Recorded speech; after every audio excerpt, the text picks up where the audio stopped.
Hello everyone. Today I'm gonna be featuring the French Tier 7 premium battleship, the Strasbourg. A ship that you can get, well, I guess basically for free by completing the campaign, should you so choose.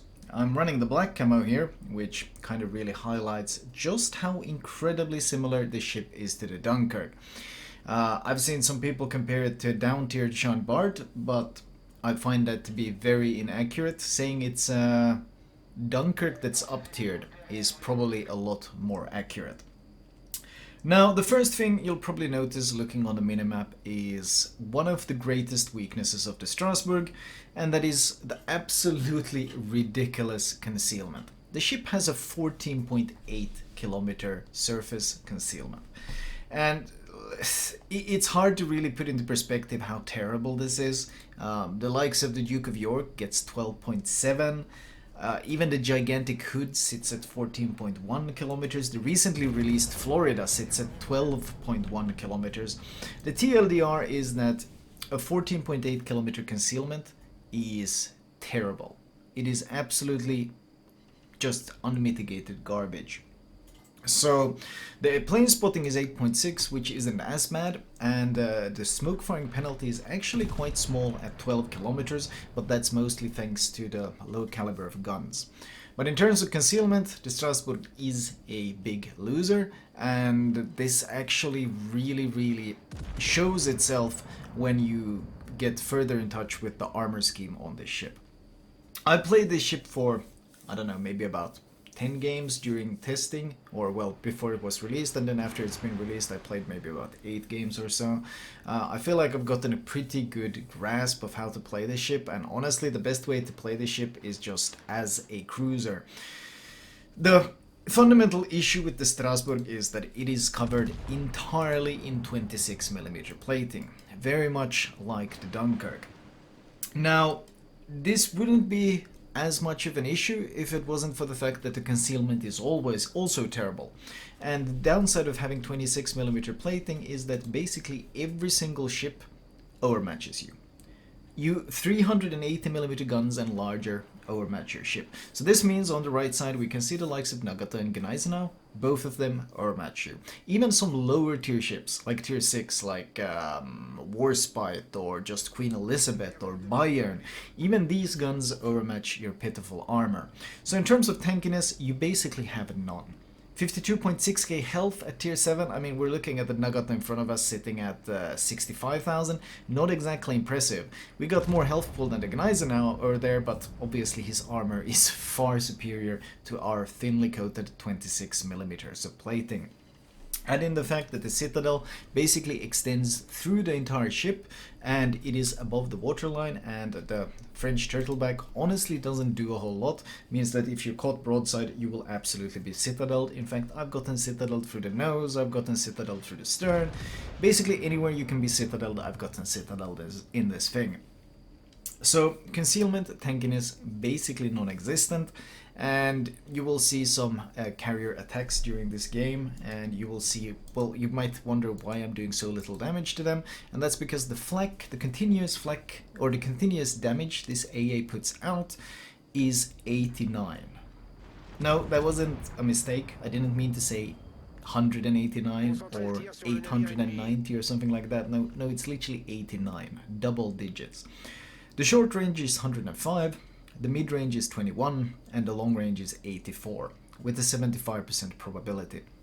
It also has flak, a total of 3 flak, with 75% probability to hit. Obviously, I don't need to tell you that that is the equivalent of, well, some French guy flinging caviar at the planes. Well, not really a French food, is it? Flinging champagne at the planes. Your AA doesn't do a single thing. So, once again, no tankiness, no concealment, and no AA. This, of course, having all 3 at once is a bit of a downside, or a pretty significant downside, because you're spotted, carriers like targeting you, and when people shoot at you, they all overmatch you. That's the bad part. The good part?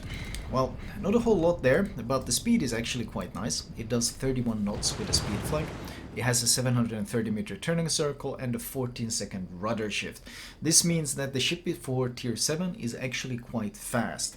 Obviously, with no armor and fast speed, this greatly influences the decision to play it more like a cruiser. You see, of course, the amount of damage I take the second I try to do any sort of aggression, so try to avoid going too YOLO. I maybe played a bit too aggressive here. The T-22 kind of got baited into rushing me, which was good, because it allowed me to pick up the destroyer kill. The guns should probably be the next part. Now, the guns are, well, the caliber is extremely disappointing on the guns. It's 330 millimeters. 330 millimeters is exceptionally poor because, well, you basically don't overmatch anything. And when I mean you don't overmatch anything, I mean, well, if we divide 330 by 14.3, you get 23. So even 25 millimeters of plating, which is what many cruisers have, especially tier 8 cruisers, they bounce all your AP. In fact, having to fight cruisers often means basically being forced to switch to HE because their noses even bounces your AP. That's how pitiful it is. So you have no overmatch capacity whatsoever, not against other battleships and sometimes not even against enemy cruisers, which makes the game quite difficult to play. However, or makes the ship quite difficult to play. However, the pin is for these guns pretty good. As you can see, I managed to Citadel the New Mexico. And the pin, but I say the pin is good for its caliber, and then I really mean the fact that it has 330 millimeter guns, which are pitifully small caliber guns for tier 7. In comparison, the Leon has 340. So even the Leon with its 12 guns has bigger caliber than these ones.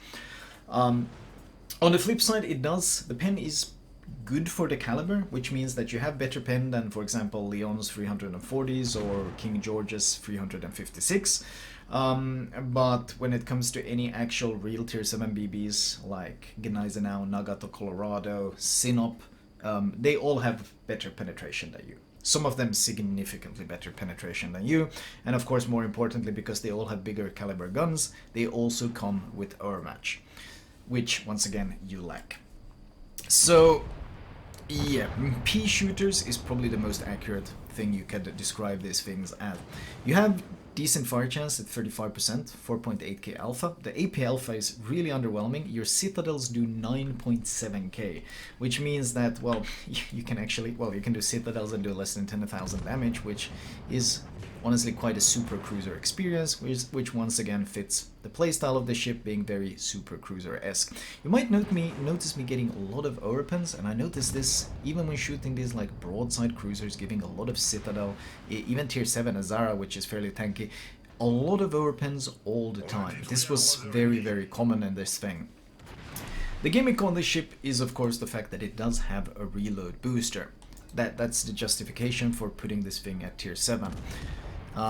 Lasts 20 seconds, you can get the cooldown down to about 2 minutes 40-ish, and it reduces your reload by 50% for 20 seconds. However, it's been quite buggy lately. Just reload boosters in general have been extremely buggy. Basically anything that messes with your reload on live right now has had a lot of glitches on it.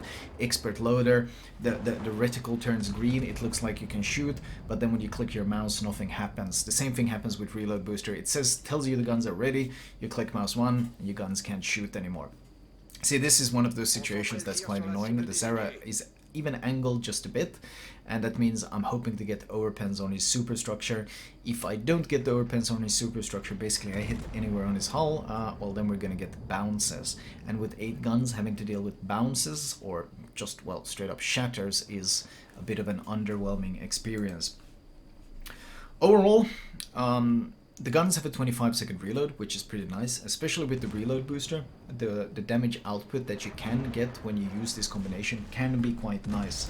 And, well, I won't say the guns are exactly impressive, but with the reload booster and the cruiser-esque playstyle, I have managed to get some decent damage out of this ship. It does come with its fair share of issues, though. Basically, the lack of overmatch against anything besides lower mid-tier cruisers is, well, it's rough to deal with, when, especially since you don't have any armor, you don't have any concealment, you don't have any anti-air. This thing is a tier 7 that up tiers extremely poorly. You might note that this example game here, I'm top tier. And for you guys who play this game even slightly more, especially play tier 7 even slightly more, I'm sure you guys are aware, oh, Jesus, I'm sure you guys are aware of just how uncommon it is to actually play tier 7 and be the top tier. It doesn't happen often. Most of the time you're up against tier 9s. And being up against tier 9s in the Strasbourg, it has been a devastatingly rough experience. 14.8 km concealment means that basically all the higher tier battleships outspot you. And not just that, all of them also overmatch every part of your armor because you only have 26mm armor. Like ships that you don't really consider that big of a threat, for example something like an Alsace, well, Alsace with its 12 guns outspots the Strasbourg and overmatches every part of the Strasbourg. Like, you're basically a scared little cruiser. That's how you play the ship most of the time. You're a scared little cruiser trying to find an opportunity to push in somewhere, ideally in a situation where you can't be crossfired and you get to fight one target at a time. The playstyle has been, when you're top tier like here, obviously you can play more aggressive, that's fine, because there are ships that can't overmatch you. You noted that I kept extremely angled against the ships that can't overmatch me, because in those situations having the 2 turrets in the front is an advantage.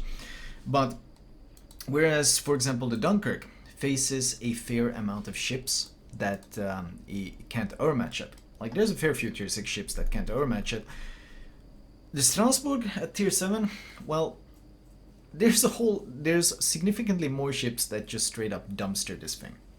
And suddenly this turret setup isn't really that useful anymore. And not having any armor to use, and not really having a whole lot of health pool to use, this all leaves, well, it leaves a bit of a bad taste, because it feels like you're basically giving up everything that makes a battleship in order to get the reload booster. At least in, for example, the likes of the Jean Bart, you know you have a fair bit of punching power, you know you can tank a fair bit when you do go nose in, like it'll take them some time to kill you, but in this thing, everything bullies you. And it's a pretty rough experience. Like even cruisers, just normal cruisers can melt you. They can angle against your AP, and then they can switch to HE and they can absolutely melt you. And unless you get help from someone, you're basically forced to disengage. You can't take the fight.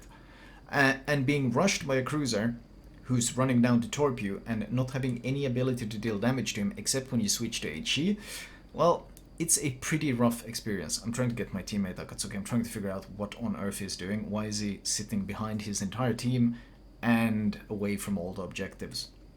I'm basically just pinging him and sending question marks because I don't understand this. I really don't understand what he's doing. And I'm pushing into the Dunkerque, and, well, you note that our health pools are identical. They did copy basically everything from the Dunkerque onto the ship, but I'm somewhat baffled that they figured that 52.6k health, which was pretty okay at tier 6, would be okay at tier 7 with exactly the same armor. Like, literally, you have identical armor. The only difference is like that the front plates on your turrets, instead of being, I think they were 330 on the Dunkerque, they are 360 on the Strasbourg. That's basically the extent of the difference there. Furious spotted, dispersion. Well, I'm not exactly winning any awards. I'm saving my reload booster for when I get closer. My goal here is to kill the Furious as quickly as possible. The Dunkerque is giving a lot of broadside, so I do go for that flat broadside, but ultimately at this point I'm just trying to rush down the Furious, because as I mentioned, AA, not much to brag about on this ship. Popped the reload booster as he was giving so much broadside, and I was hoping he would struggle, or he wouldn't like respect my guns, and he would give me enough broadside, and I do get some decent damage in on him. If he angled against me, he could actually bounce my AP once again. The downside of having low caliber guns, but there are situations like that where you can put out some decent damage using the reload booster. The Dunkerque is forced back and angled away, and at this point I just have to start focusing the Gneisenau, because whereas I can angle against the Dunkerque, well, the Gneisenau doesn't care about my armor at all, and even though he doesn't have a whole lot of guns, the fact that he overmatches all my plating makes him a very, very scary foe. And luckily though, the Gneisenau has a huge superstructure, so that's what we aim for. First volley actually gets pretty fortunate with the dispersion, gets some decent damage. I'm slowing down in case the sim is torpedoed, don't want to get cross-torped, and then we just wait. Wait for a reload so we can pick off the Gneisenau, and then we try to rush down the Furious. Luckily the Furious hasn't been focusing me yet. I guess he's not really acknowledging me as a threat. Overmatched again. Taken down very, very low, but I do have a heal ready. And with 2 overpens, I pick up the Furious.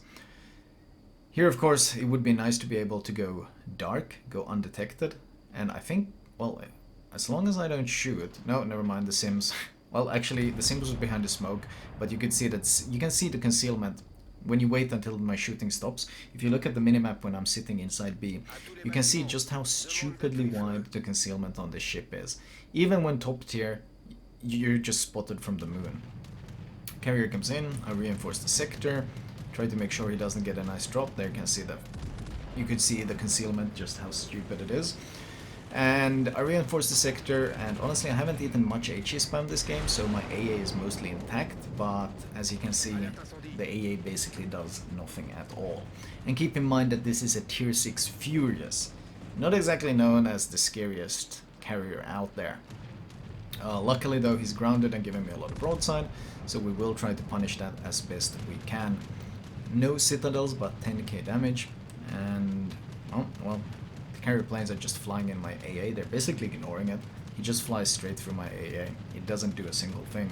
You can see the AA damage rack up in the top right, and you can see just how little AA damage is actually being racked up. That's what 89 DPS looks like. A double citadel, and I'm hoping I'll be able to pick him up here and maybe disengage behind the island before the Dunkerque can shoot me. Also hoping I can secure the cap at the same time, because I'm not really sure how well my team is doing here, so getting the cap at the same time would be great. I pop the heal in case the Dunkerque shoots me. It looks like he's got AP in the air, but I do pick up the carrier and I manage to secure the cap. Slowing down and turning in also bounces the AP or dodges most of it. And the next target is of course the Dunkerque. Sadly he decides to angle in.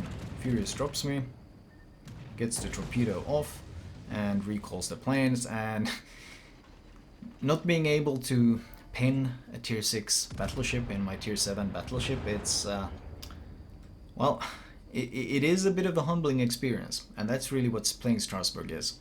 2 bounces, 2 overpens, and I decide to duck behind the island while popping a spotter plane to keep vision of the enemy Dunkerque.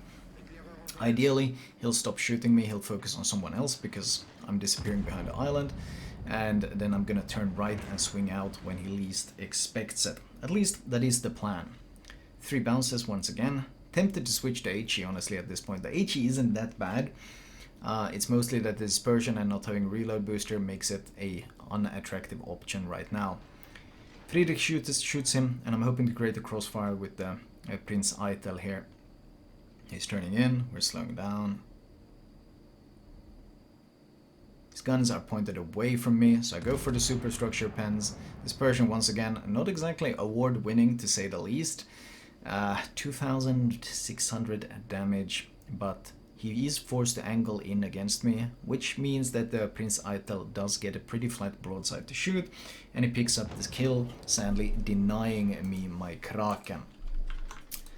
If I don't sound very enthusiastic about this ship, it's really because I'm not. It's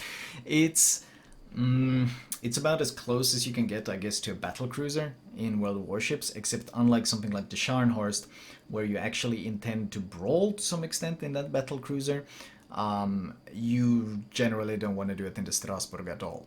You want to look for crossfire opportunities using your speed and your reload booster, but that's pretty much it. Brawling is out of the question because, well, if you try pushing something like Sinop in this thing, you're gonna have the rudest awakening of your life when he punches you for 25k with his front guns, and you shoot even the overmatchable nose part and still bounce your AP. Not a fun experience. Game ends, 198,000 damage. Confederate, Dreadnought, and High Caliber. 4 kills, no Kraken sadly. This was of course once the ship had been released, so I was getting some awards on the ship as well. 5 Citadels, 3 resets, and a whole 2 aircraft shot down. Note that I was basically next to the carrier with my AA blazing the entire time, and it was a tier 6 carrier, and I shot down a total of 2 planes. So obviously Strasbourg when up tiered, having to face tier 8 carriers, not a fun experience. Team score wise, 2.8k base, which is of course always nice, but keep in mind this was a top tier game. And I showed this to just show that the Strasbourg, yes, it can perform, but playing this ship when up tiered is a rough experience. Basically the Strasbourg is a tier 7 premium that up tiers poorly in a game meta where tier 7s basically end up fighting tier 9s all the time, and being able to up tier well is one of the most important features. So basically you can draw your own conclusions on what that makes this ship. AP, shells fired 312, landed 125, some decent damage there. Didn't really shoot a lot of HE here. Could have been some situations, I think, especially against the Dunkerque towards the end. And of course the DD, but then again I didn't expect him to really YOLO me. 1.7 million potential, not really something you see too much in this ship unless you're top tier. 90-minute game, one of those rare closer games which seems so rare these days. Let me show you guys my recommended build and setup on this ship. Right, first of all let me start with the armor. I didn't mention it being terrible, but seeing is believing. 26mm plating across the board. To put it in perspective, this is Scharnhorst armor. And let's be clear here, no one really thinks Scharnhorst is an overpowered ship these days. So Strasbourg has exactly identical armor to the Dunkerque, with the exception of course the turret faces. I think there was some other difference, but overall the plating is 26. Citadel, as mentioned, turtleback, not much to rely on. 283mm plating, but the Citadel or the turtleback is so steep that it can be penned through. And as you can see, the Citadel extends above the waterline throughout the entire ship. So, not exactly a tanky ship. AA, extremely meme worthy with its incredible 89, and of course concealment dreadful. Upgrade wise though, I do run turret survival, because if you can sit nose in, you do want to be sitting nose in. Extra tankiness, better dispersion on the main guns, and actual damage control systems mod 2. Now I do think you can run steering gears, and you could potentially even run propulsion, because the idea is of course to avoid damage rather than try to mitigate it. But the issue with the Strasbourg is that it's so big, so clumsy, so poorly concealed, that I find it eating damage regardless of your maneuvering, and because of that I just go for the straight up reduction. That's not to say it's the best choice, this is a playstyle choice. Consumable wise, Spotter is better than Fighter, because Fighter basically doesn't do anything, and Spotter allows you to shoot into smokes behind islands and increase your range. Captain build wise, well, this is of course going to change quite soon with the Captain rework coming, but I'll show it anyway. Priority, Adrenaline, Superintendent, Fire Prevention, Concealment Expert, Turret Traverse, Expert Loader, and Jack of all trades. Honor of course makes the ship much better because he's got the improved perks. Now, I do apologize for speaking at a fairly low volume here today. Note that this is running the black Shadow Lurker camo, because it makes it look very much like the Dunkerque. The standard camo looks like this, which is also not bad looking at all. And then of course you can get access to the Winter Holiday camo, which looks like this. Overall, sorry for speaking a bit of an even voice, or maybe a bit of a low voice, but that is because my girlfriend is sleeping in the other room and I try to not be too loud so I don't wake her up. She's got a really early morning tomorrow. If you made it this far, thank you for watching, thank you for following. As always, if you feel like dropping a sub, I do appreciate it, and I will talk to you guys next time.